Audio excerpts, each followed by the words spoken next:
بالله من شرور أنفسنا ومن سيئات أعمالنا من يهده الله فلا مضل له ومن يضلله فلا هادي له وأشهد أن لا إله إلا الله وحده لا شريك له وأشهد أن محمدا عبده ورسوله يا أيها الذين آمنوا اتقوا الله حق تقاته ولا تموتن إلا وأنتم مسلمون يا أيها الناس اتقوا ربكم الذي خلقكم من نفس واحدة وخلق منها زوجها وبث منهما رجالا كثيرا ونساء واتقوا الله الذي تساءلون به والأرحام إن الله كان عليكم رقيبا يا أيها الذين آمنوا اتقوا الله وقولوا قولا سديدا يصلح لكم أعمالكم ويغفر لكم ذنوبكم ومن يطع الله ورسوله فقد فاز فوزا عظيما أما بعد فإن خير الحديث كتاب الله وخير الهدي هدي محمد صلى الله عليه وسلم وشر الأمور محدثاتها وكل محدثة بدعة وكل بدعة ضلالة وكل ضلالة في النار.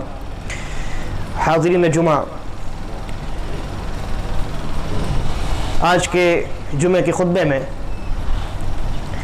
انشاءاللہ ہماری یہ کوشش ہوگی کہ قربانی کے تعلق سے جو ضروری مسائل ہیں ہم ان کو انتہائی اختصار کے ساتھ آپ کے سامنے بیان کر دیں، اس لیے کہ قربانی ایک عظیم عبادت ہے، اور جیسا کہ میں نے بیان کیا تھا قربانی شریعت اسلامیہ کا شعیرہ ہے، طرۂ امتیاز ہے، جس کو آپ خصوصیت یا علامت کہہ سکتے ہیں.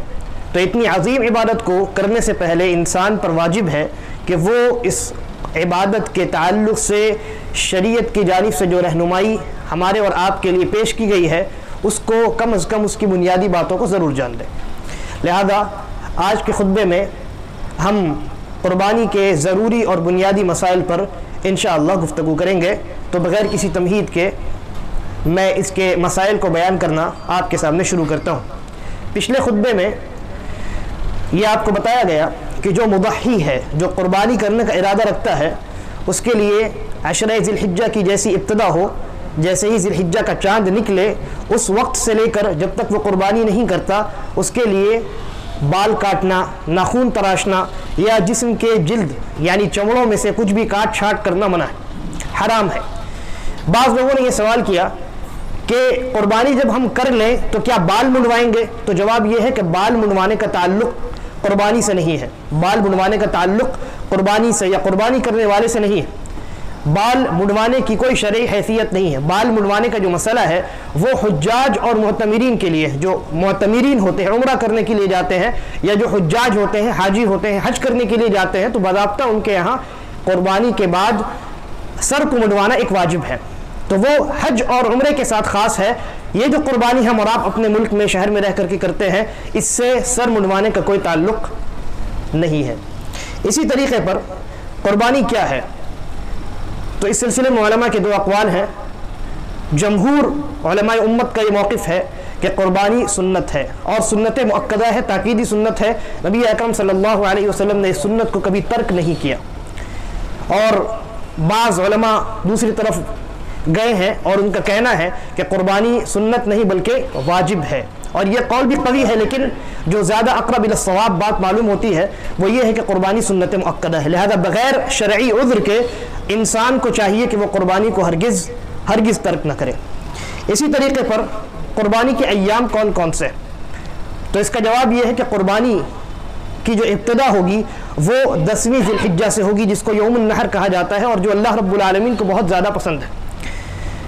یوم النحر یعنی 10ویں ذی الحجہ سے قربانی کی ابتدا ہوگی، اور یہی وہ دن ہے جس میں قربانی کرنا سب سے افضل کام ہے.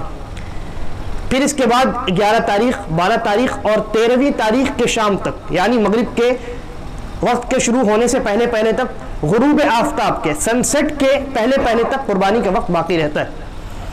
لیکن جیسا کہ میں نے کہا افضل اور بہتر کیا ہے، زیادہ ثواب والا کام کیا ہے کہ انسان یوم النحر کے دن یعنی 10ویں ذی الحجہ کو ہی قربانی کر لے.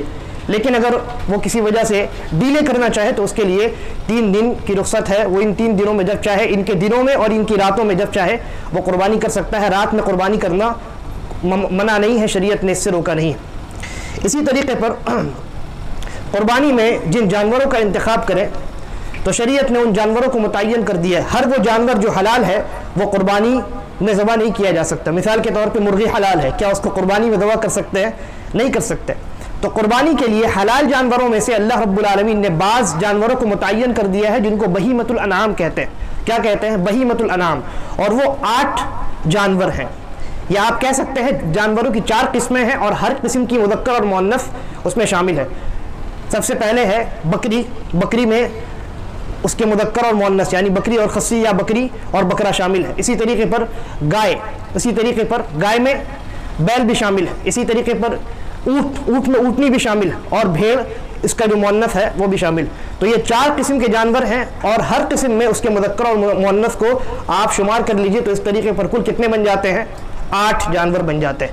ان 8 جانوروں کو آپ قربانی کریں گے, یعنی قربانی کے دن آپ اس کو اللہ رب العالمین کے نام پر ذبح کریں گے. اب یہاں ایک مسئلہ آتا ہے کہ بھینس کی قربانی جائز ہے یا نہیں جائز. اس سلسلے میں علماء کا شدید قسم کا اختلاف ہے, اس لیے کہ نبی اکرم صلی اللہ علیہ وسلم کے زمانے میں بھینس, آپ کے علاقے میں بھینس موجود نہیں تھی. آج ہمارے درمیان بھینس موجود ہے, لہذا علماء نے اختلاف کیا ہے کہ یہ جو بھینس ہے یہ الگ جنس ہے یا گائے کے جنس میں سے, گائے ہی کے قسموں میں سے ہے, یہ مستقل الگ قسم ہے. لیکن اس سلسلے میں آپ کو اختلاف میں پڑھنے کی ضرورت نہیں ہے. قاعدہ ہے الخروج من الخلاف اولا, کہ اگر آپ اختلاف سے نکل سکتے ہیں تو یہی سب سے بہتر ہے. آپ کے پاس بقیہ دیگر اقسام موجود ہیں, آپ ان اقسام کو قربانی کیجئے. بیکار کی باتوں میں اور بیکار کے اختلاف میں پڑھنے کی کوئی ضرورت نہیں. اسی طریقے پر آپ جو جانور قربان کریں گے ان جانور میں یہ شرط ہے کہ وہ دانتا ہونا چاہیے. دانتا کا مطلب یہ ہوتا ہے کہ اس کا جو دودھ کا دانت ہے, اس کے جو دودھ کے دانت ہے وہ نکل کر کے گر چکے ہوں اور دوسرے دانت, اصل جو دانت ہیں وہ نکل چکے ہوں. کیونکہ نبی اکرم صلی اللہ علیہ وسلم کا فرمان ہے لا تذبحوا الا مسنہ, سوائے دانتا جانور کے اور کوئی جانور ذبح نہ کرو. البتہ اس میں ایک استثنائی صورت ہے, اور وہ یہ ہے کہ جو بھیڑ ہے, بھیڑ کے قسم میں سے اگر کسی انسان کے پاس اتنا مال نہیں ہے کہ وہ مکمل ایک بھیڑ دانتا خرید سکے یا دوسرے جانور کو خرید سکے دانتا, تو اللہ کے نبی صلی اللہ علیہ وسلم نے اس کے لیے اجازت دی ہے کہ وہ انسان جو دانتا جانور نہ خرید سکے وہ 6 مہینے کے بھیڑ کو بھی قربان کر سکتا ہے, گرچہ وہ دانتا نہ ہو. لیکن یہ جو معاملہ ہے یہ صرف بھیڑ میں جائز ہے, بکری میں یا گائے میں یا اونٹ میں یہ اجازت آپ کو نہیں دی گئی. اسی طریقے پر خصی جانور قربان کیا جا سکتا ہے یا نہیں کیا جا سکتا؟ تو جواب یہ ہے کہ کیا جا سکتا ہے, اس میں کوئی حرج نہیں ہے. نبی اکرم صلی اللہ علیہ وسلم نے مدینے میں 2 جو جانور ذبح کیے تھے, تو صحابہ کہتے ہیں اس 2 جانور کے تعلق سے بیان کرتے ہوئے کہ کان ضحى رسول اللہ صلی اللہ علیہ وسلم بکبشین املحین, اور اسی میں ہے موجوعین. اللہ کے نبی صلی اللہ علیہ وسلم نے 2 مینڈے ذبح کیے تھے اور وہ دونوں خصی کیے ہوئے تھے. تو خصی کیے ہوئے جانور کو ذبح کرنے میں کوئی قباحت نہیں ہے, بلکہ خصی کرنے سے جانور کے گوشت میں اور زیادہ لذت پیدا ہو جاتی ہے, لہٰذا اس میں کوئی قباحت نہیں ہے. نبی اکرم صلی اللہ علیہ وسلم کے فعل سے یہ ثابت ہے. اب آئیے چند مسائل جس کا تعلق ذبح کرنے والے یعنی قربانی کرنے والے انسان سے ہے, ان میں سے چند مسائل کو ہم دیکھتے ہیں. اس میں سب سے پہلا مسئلہ یہ ہے کہ کیا کوئی انسان قرض لے کر کے قربانی کر سکتا ہے یا نہیں کر سکتا ہے؟ تو اس کا جواب یہ ہے کہ اگر کوئی انسان قرض لے کر کے اس کو ادا کرنے کی سکت اور طاقت رکھتا ہے, اس کو معلوم ہے کہ میں آج قرض لوں گا 20,000 روپے, 1 مہینے کے بعد میرے پاس مال آنے والا ہے, میں لوٹا دوں گا. تو اگر کسی انسان کے پاس یہ سکت اور یہ طاقت ہے کہ وہ قرض لینے کے بعد لوٹا سکے, گارنٹی ہو, تو ایسی صورت میں وہ قرض لے کر کے اس سنت مؤکدہ کو انجام دے سکتا ہے, اس میں کوئی قباحت نہیں ہے, اور علماء کے فتاوے اس سلسلے میں بکثرت موجود ہیں. لیکن میں نے جو شرط بتائی ہے وہ شرط آپ اپنے ذہن میں رکھیں کہ اگر آپ کو یہ سکت ہے, آپ طاقت رکھتے ہیں کہ قرض کو واپس کر دیں, تبھی قرض لیں. ایسا نہیں کہ آپ قرض لے لیں اور پھر اس کے بعد جانور ذبح کر دیں اور پھر قرض کو لوٹانے کا جب معاملہ ہے تو آپ ٹال مٹول کرنے لگے, ایسا نہیں. اگر آپ طاقت رکھتے ہیں قرض لے کر کے لوٹانے کی تو لے لیں, جانور ذبح کر لیں, 1 مہینے کے بعد یا جو مہلت آپ نے اس سے لی ہے اس میعاد پر, اس وقت مقررہ پر آپ اپنے قرض کو لوٹا دیں. تو قرض لے کر کے قربانی کرنے میں کوئی قباحت نہیں ہے اس شرط کے ساتھ. اسی طریقے پر وہ انسان جو قربانی کرے اس کے لیے ضروری ہے کہ وہ قربانی اپنے مال حلال سے کرے. مال حرام کی قربانی اللہ تبارک و تعالی قبول نہیں کرتا۔ نبی اکرم صلی اللہ علیہ وسلم کا فرمان ہے ان اللہ طیب لا يقبل الا طیبا، اللہ تبارک و تعالیٰ پاک ہے، پاکیزہ ہے، اور سوائے پاکیزہ چیزوں کے اللہ تبارک و تعالیٰ کچھ قبول نہیں کرتا۔ اور یہ جو مال حرام ہے یہ پاکیزہ مال نہیں ہے بلکہ خبیث مال ہے، اس لیے اگر کوئی انسان اپنے حرام مال سے قربانی کا جانور خریدتا ہے تو اس کی وہ قربانی مردود ہے، اس کی وہ قربانی قابل قبول نہیں۔ اسی طریقے پر وہ انسان جو قربانی کرے اس کے لیے جو ضروری بات جاننے کی ہے وہ یہ ہے کہ جب وہ قربانی کرے تو قربانی کرنے والے جانور میں 4 نلیوں کو کاٹنا ضروری ہے۔ کتنے نلیوں کو؟ 4 نلیوں کو۔ سب سے پہلی نلی ہوتی ہے اس کو حلقوم کہتے ہیں، حلق کی نلی، اس نلی کے نیچے ایک دوسری نلی ہوتی ہے جو کھانے کی نلی ہوتی ہے، یہ 2 نلیاں ہو گئی۔ اس کے بعد دائیں اور بائیں 2 اور نلیاں ہوتی ہیں جن کو شہرک کہتے ہیں۔ یہ کل ملا کر 4 نلیاں ہیں، ان 4 نلیوں کو کاٹنا ضروری ہے۔ بعض قصاب حضرات ایسا کرتے ہیں کہ آپ نے چھری چلا دی، اس کے بعد وہ کہتے ہیں آپ چھوڑ دیجیے میں ذبح کر دوں گا، نہیں، آپ مکمل ذبح کریں، 4 نلیوں کو کاٹیں، اس کے بعد قصاب کے حوالے کریں، وہ چمڑا نکالے گا اور گوشت کی وہ کٹائی بٹائی کرے گا۔ اسی طریقے پر وہ انسان جو نماز نہیں پڑھتا، جو تارک نماز ہے، تارک صلاۃ ہے، مستقل 5 وقت میں سے کسی وقت کی نماز نہیں پڑھتا، اس کی قربانی کا کیا حکم ہے؟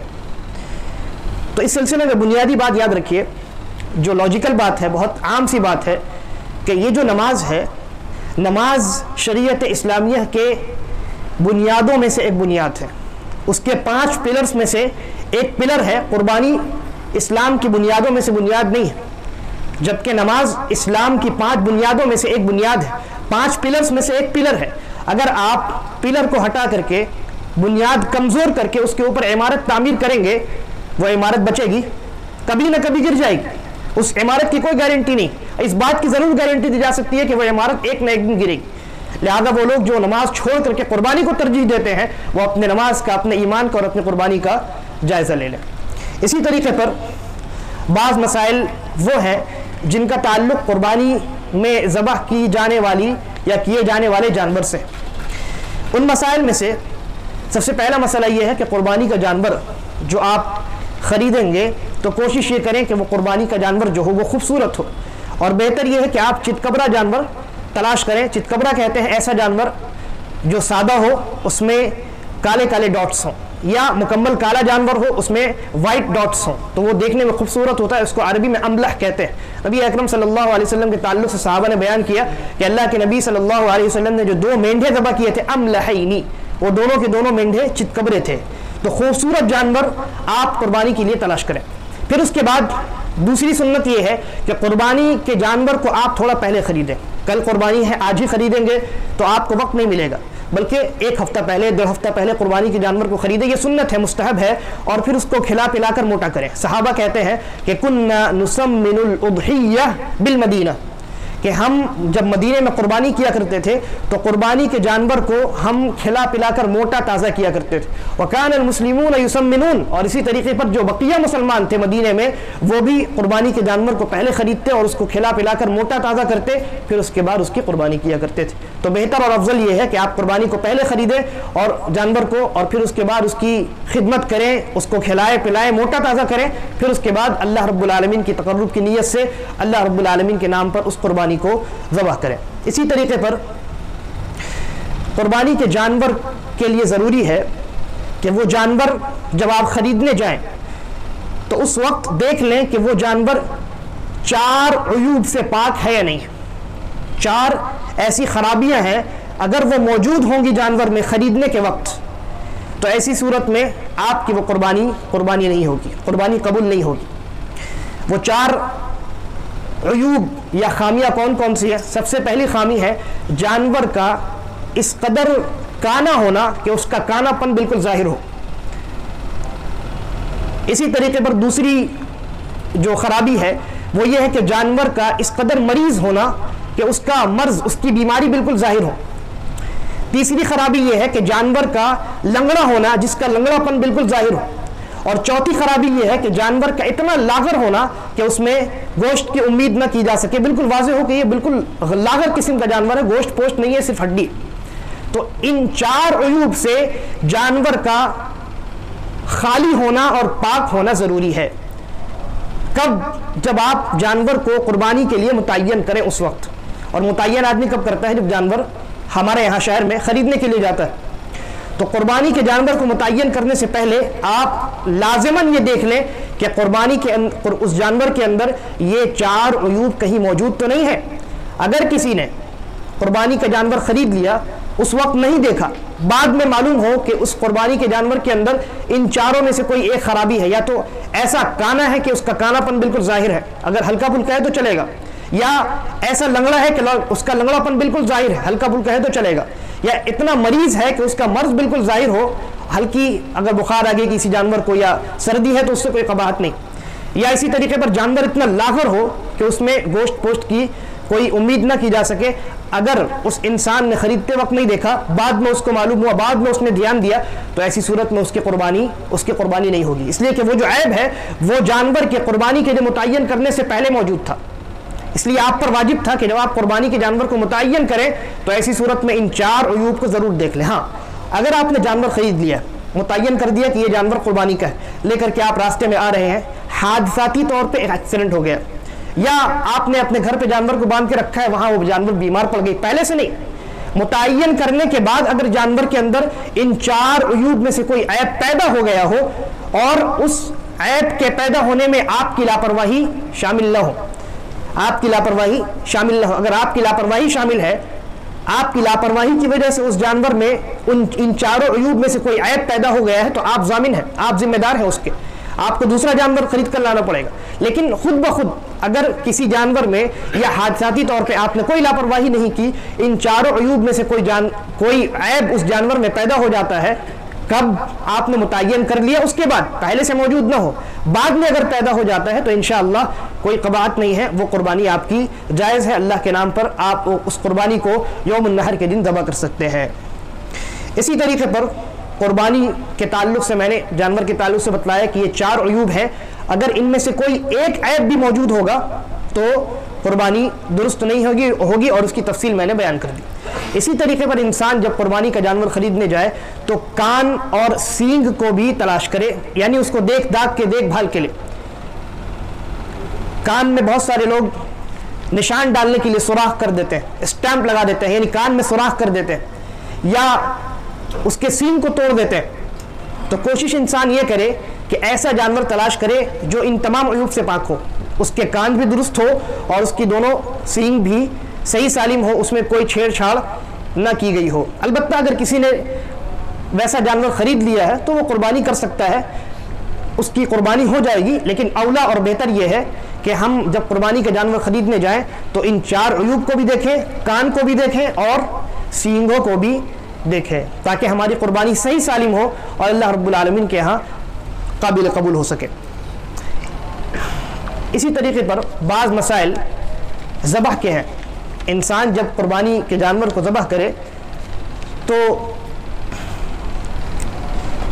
سب سے پہلی چیز تو یہ ہے کہ ذبح کا وقت کیا ہے۔ تو جواب یہ ہے کہ قربانی کے جانور کو جب آپ ذبح کریں تو وہ جو وقت ہو وہ نماز کے بعد کا وقت ہو۔ نماز کے ادا کرنے سے پہلے اگر کسی نے قربانی کر دی ہے تو اس کی قربانی قابل قبول نہیں ہے، وہ ایسے ہی گوشت ہے، اس کو کھائے تقسیم کرے اس کی مرضی، لیکن وہ قربانی نہیں۔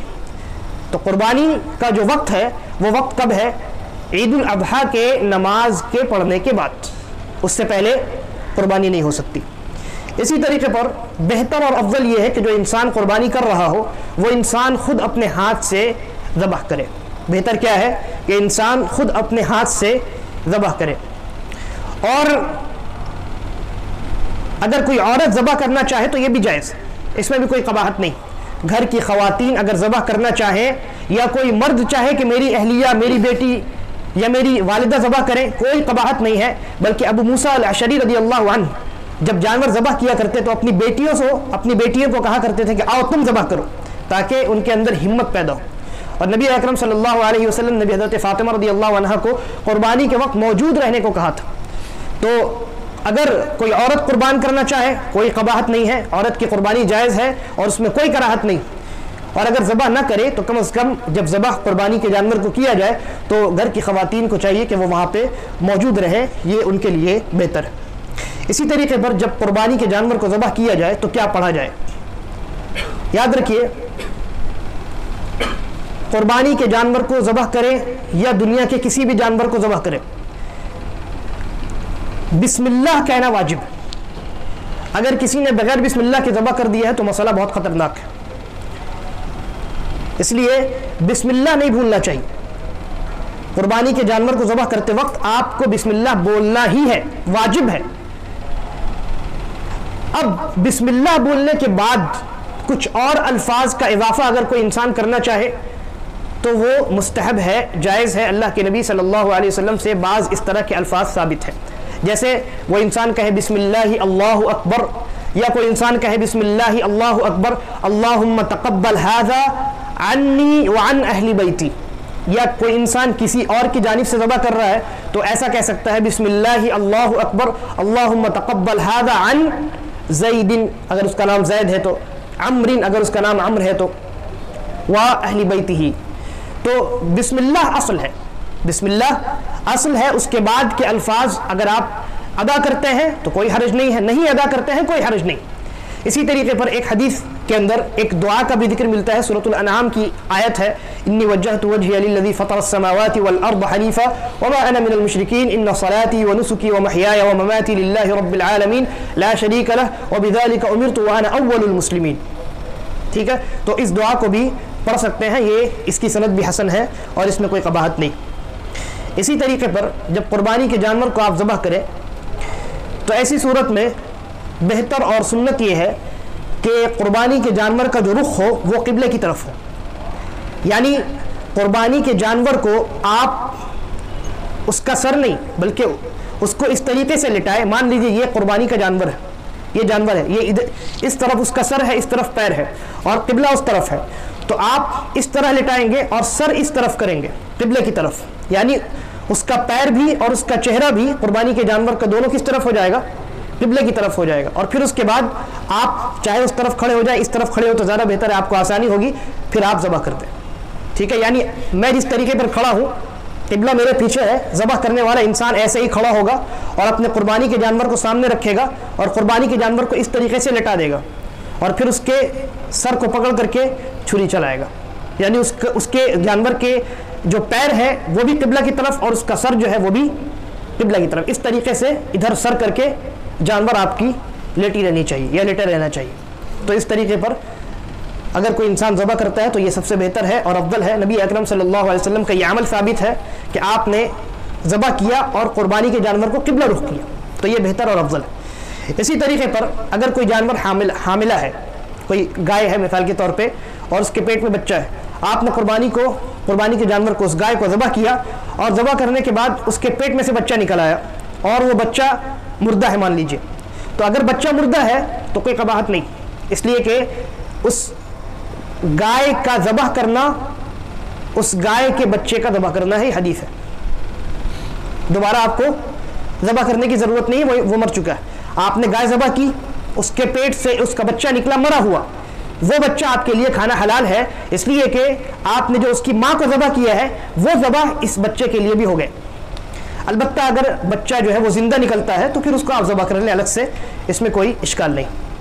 اسی طریقے پر ایک مسئلہ بہت زور شور سے پوچھا جاتا ہے، وہ یہ ہے کہ کیا قربانی کے جانور میں عقیقہ کیا جا سکتا ہے؟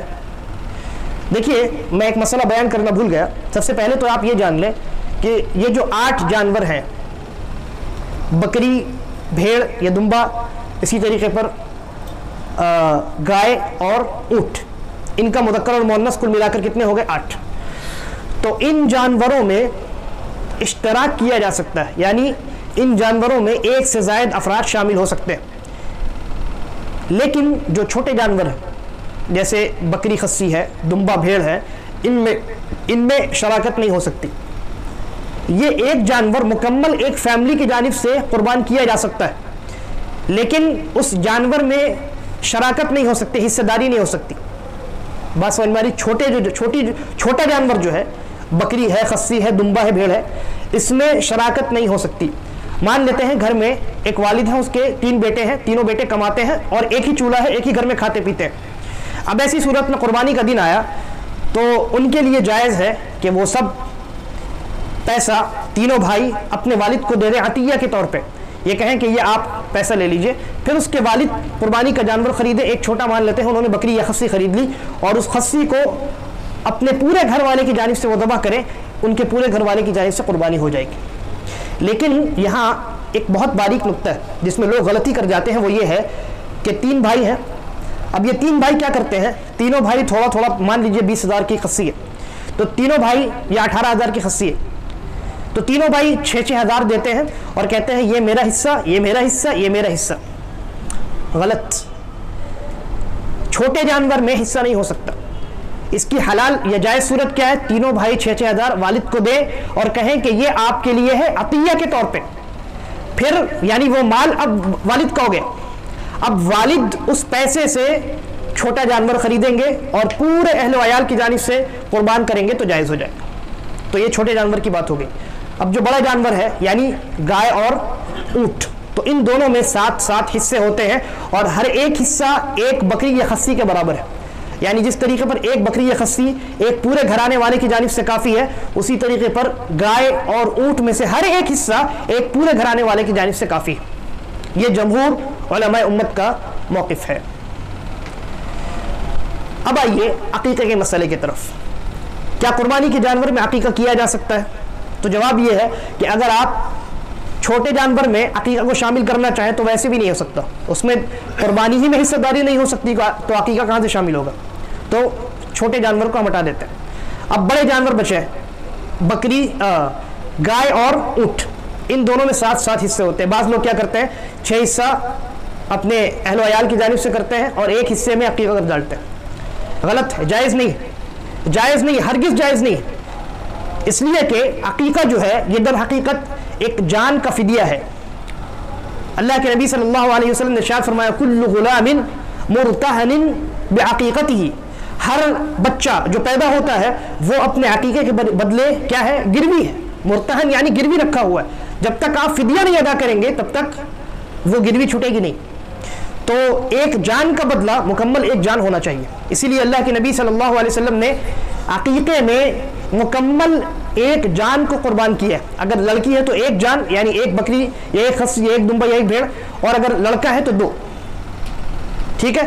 اسی طریقے پر بہت سارے علماء نے بڑے جانور میں جن لوگوں نے قربانی عقیقہ کرنے کی اجازت بھی دی ہے تو وہاں پر مکمل ایک جانور کی اجازت ہے، ایک جانور میں حصے کی اجازت نہیں۔ کیوں؟ اس لیے کہ اس ایک جان کے بدلے آپ جو فدیہ دیں گے وہ بھی مکمل ایک جان ہونا چاہیے، ایک حصہ نہیں ہونا چاہیے، ٹھیک ہے۔ تو افضل اور سنت تو یہ ہے کہ عقیقہ چھوٹے جانور میں کیا جائے، لڑکی ہے تو ایک جانور اور لڑکا ہے تو 2 جانور، اور اگر کوئی انسان بڑے جانور میں کرنا چاہے تو بعض صحابہ سے اور تابعین سے اس کا ثبوت ملتا ہے۔ بدعت تو نہیں کہا جا سکتا، جائز کہا جائے گا، لیکن وہاں بھی شرط یہ ہے کہ مکمل ایک جانور ہونا چاہیے، وہاں پر آپ حصہ داری میں عقیقہ نہیں کر سکتے۔ تو خلاصہ یہ ہے کہ قربانی کے جانور میں عقیقہ نہیں کیا جا سکتا۔ اللہ تبارک و تعالی سے دعا ہے کہ وہ ہم تمام کو صحیح سمجھ کی توفیق عطا فرمائے اور ہمارا خاتمہ ایمان اور اسلام پر کرے۔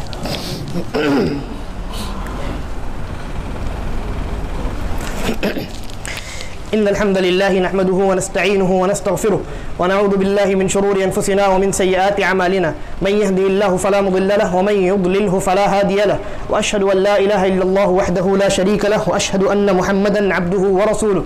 ایک مسئلہ بچ گیا، وہ یہ ہے کہ قربانی کیا میت کی جانب سے کی جا سکتی ہے یا نہیں کی جا سکتی۔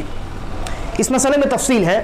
میت کی جانب سے قربانی کرنے کی کل 3 صورتیں، ان میں سے 2 صورت جائز ہے، 1 صورت جائز نہیں۔ پہلی صورت یہ ہے کہ میت، مرنے والا انسان جب زندہ تھا تو اس نے وصیت کر دی تھی کہ میرے جانب سے ہر سال تم قربانی کرنا، اور وصیت پر عمل کرنا واجب ہے۔ تو اگر اس انسان نے اپنی اس وصیت کو پورا کرنے کے لیے کچھ مال چھوڑا ہے تو اس مال سے ہر سال اس کی جانب سے قربانی کی جائے گی واجباً، وجوباً۔ اور اگر اس نے کوئی مال نہیں چھوڑا ہے، صرف وصیت کر کے مر گیا کہ اپنے بیٹے کو کہہ دیا کہ میرے مرنے کے بعد ہر سال میری جانب سے قربانی کرنا، تو اگر ان کے بیٹے صاحب استطاعت ہیں اور اپنے والد کی جانب سے قربانی کر سکتے ہیں تو ایسی صورت میں وہ اپنی والد کی جانب سے قربانی کریں گے، ٹھیک ہے۔ لیکن اگر صاحب استطاعت نہیں ہے تو ان کے اوپر والد کی جانب سے قربانی کرنا ضروری نہیں۔ تو یہ پہلی صورت تھی جو جائز ہے، یعنی وصیت والی صورت۔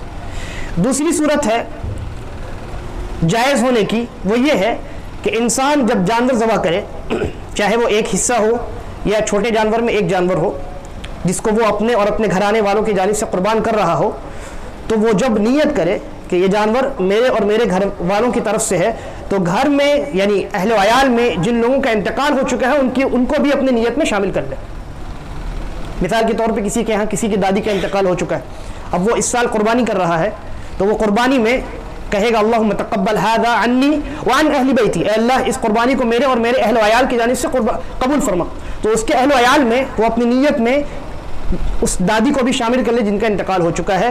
تو بہت سارے علماء نے کہا کہ یہ جائز ہے، اس میں کوئی قباحت نہیں ہے، نبی اکرم صلی اللہ علیہ وسلم نے اپنی امت کو اس میں شامل کیا تھا، اور بھی کچھ آثار ہیں جس سے استدلال کیا گیا، تو یہ ایک جواز کی صورت نکلتی۔ تیسری صورت ہے جو جائز نہیں، اور وہ یہ ہے کہ مستقل ایک حصہ یا مستقل ایک جانور کسی میت کی جانب سے قربان کرنا، یہ جائز نہیں۔ اللہ کے نبی صلی اللہ علیہ وسلم نے مدینے میں ہر سال قربانی کی، اور آپ کی زندگی میں حضرت خدیجہ الکبریٰ رضی اللہ عنہا کا انتقال ہو چکا تھا، آپ کی بیٹیوں کا انتقال ہوا، لیکن آپ کے بیٹوں کا انتقال ہوا، حضرت حمزہ کا انتقال ہوا، لیکن آپ نے کسی کی جانب سے قربانی مستقل طور پر نہیں کی ہے۔ لہذا مستقل طور پر میت کی جانب سے ایک جانور یا ایک حصہ قربان نہیں کیا جا سکتا۔ یہ کچھ مسائل تھے جس کو میں نے آپ کے سامنے بیان کرنا ضروری سمجھا ہے۔ اللہ تبارک و تعالیٰ سے دعا ہے کہ وہ ہماری قربانیوں کو شرف قبولیت بخشے، اور ہماری قربانی میں اخلاص پیدا کرے، للہیت پیدا کرے، اور ہم تمام کا خاتمہ بالخیر کرے۔ اما بعد، عباد اللہ رحمکم اللہ، ان اللہ یأمرکم بالعدل والإحسان وإیتاء ذی القربى وینہی عن الفحشاء والمنکر والبغی یعظکم لعلکم تذکرون اذکروا اللہ یذکرکم وادعوہ یستجب لکم ولذکر اللہ اکبر واللہ یعلم ما تصنعون۔